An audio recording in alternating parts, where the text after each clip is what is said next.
Duty na naman tayo ngayon. Ayun, nagtutihan guys. Kaya dito na sa kulot. Sa kulot na. Doon na sa office. Damay na pala sa kalayon. Nagtuba na. Damay na sa kalayon guys. Layo ito ng biyahe.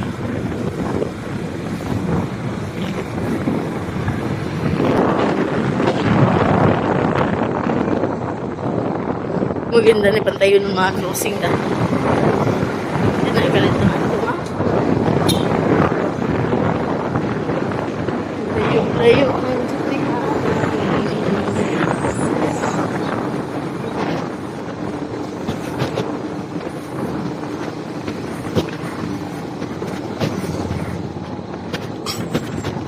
Ba naman ito ni Queenie? Kapag kuha na po siya ni Queenie.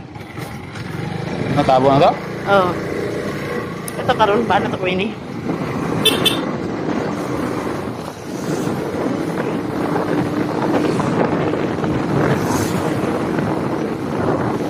Ini kakain.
Sa'yo, jogging niya po niya.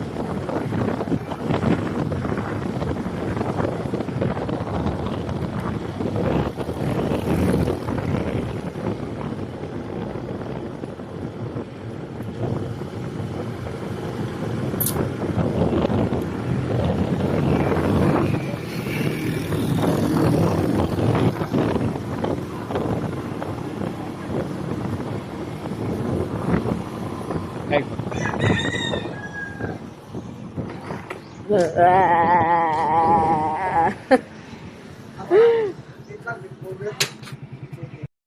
hello guys, andito na tayo sa tindahan. Balik duty na naman.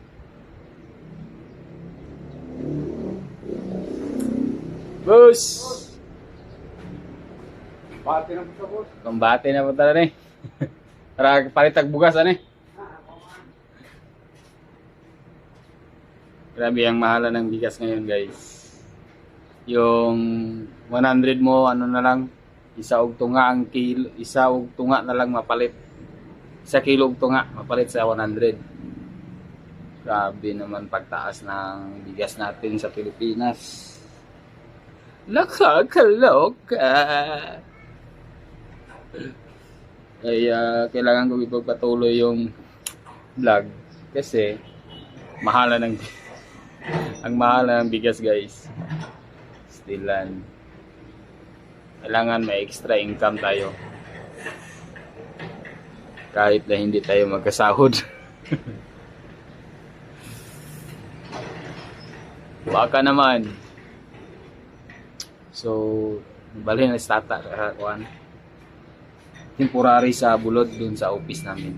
Kaya kasama kami kanina pagsakay sa motor. Sumama kami. Kasi isa lang destination namin dito sa Panglao. Kasi dito sa akong gasainan, malapit lang to sa office. Pero doon sa kabila lang, kabilang sitio. Sa malapit sa airport ang kaniyang pinagdutihan ngayon sa Bulod. At medyo malakas yung tinda doon guys, yung burger doon. Kasi yung yung na-assign doon ay nagdisgrasya sa motor. Mao nang siya mo'y nakuha ato, mo'y magpuli atong nagdisgrasya sa motor nga di pa siya maka-duty. Nang si tata ang di pa duty. So, kaya kami nagdungan ni pag-duty pa yung diris Panglao.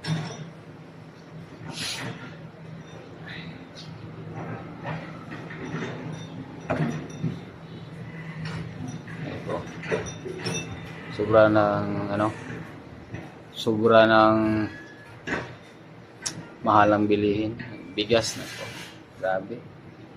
Grabe naman to.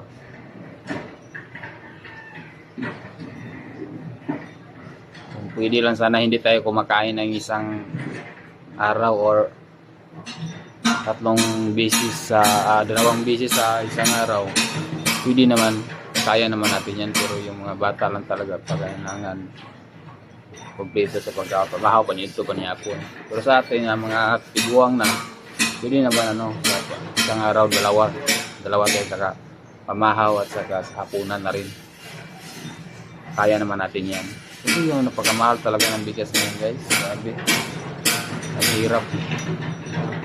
ang hirap ng buhay.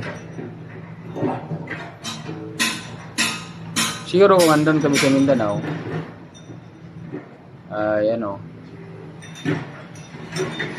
pwede naman doon kayo umuwi doon. Pero kailangan talaga mag-vlog pa rin, tapos may extra income. Kasi nandun tayo, hindi tayo magbayad ng boarding house. Kaso lang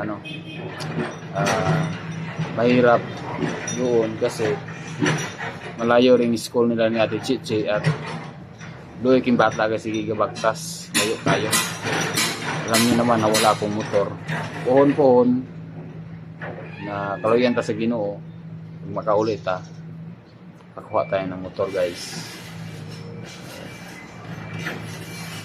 Na hindi na mahirapan ng mga bata pag-aaral nila doon. Pohon maluoy ang Happy Pista mapuha, malapit na advance Happy Pista mapuha. Daw ihon lang ni mama karon na mausing. Yung anay daw yung bilang kakatayin. Tapos kaya Miya, di namin alam kung anong handa niya doon. Baka maglechon siya. Ay, sarap. Pero hindi kami makauwi ni tata guys. Yung kapatid lang niya si Umak na dito sa Angels pa rin, sa Angels din nagtrabaho. Mao'y maguli sa Mindanao. Pero ako di pa ako kauli. Kung kami tata di pa may kauli. Puhon na makauli. So ayan guys. Mamayang alas 7 uwi kami. Sana kulang kasi kami ng pro ngayon dito. Napakakulang. Sabi ng area manager namin na mag-street tayo daw kami dito sa Kasiktin ko. Hanggang alas 7 sa gabi hantod ugma na kamakaut. Sabi naman yan, hindi naman hindi na natin makaya yan guys. Noon ay kaya ko yung duty na yan. Nung wala pa tayong dinadala. So, ngayon parang hindi na natin makaya yan. Yung 24 hours duty. Hindi na makaya. Nang ako nisugot po nga mag-street time diri. Kailangan ng mahirap na nga yung Naka 14 hours kasi duty namin dito sa isang araw. 7 to 7 kasi. So nabilong siya sa 14 hours ang duty namin. Kaya taas na siya nga pag-dutyhan. So, here. At sobrang init pa. Diba? Kailangan lang natin talaga kumayod. At malapit na rin ang closing ng mga bata. Na-miss ko na talaga yung bahay namin doon, guys. Hindi ko na na-update kasi wala na yung nagpuyo ato, wala na si akong manghud na si Gigi, wala na siya nagpuyo ato kaya nanarbaho na po sa Cagayan de Oro City. Nang siya nakipurma atong balay. Shoutout pala sa lahat ng subscriber ko. Tingin naman kayo, guys, sana po. So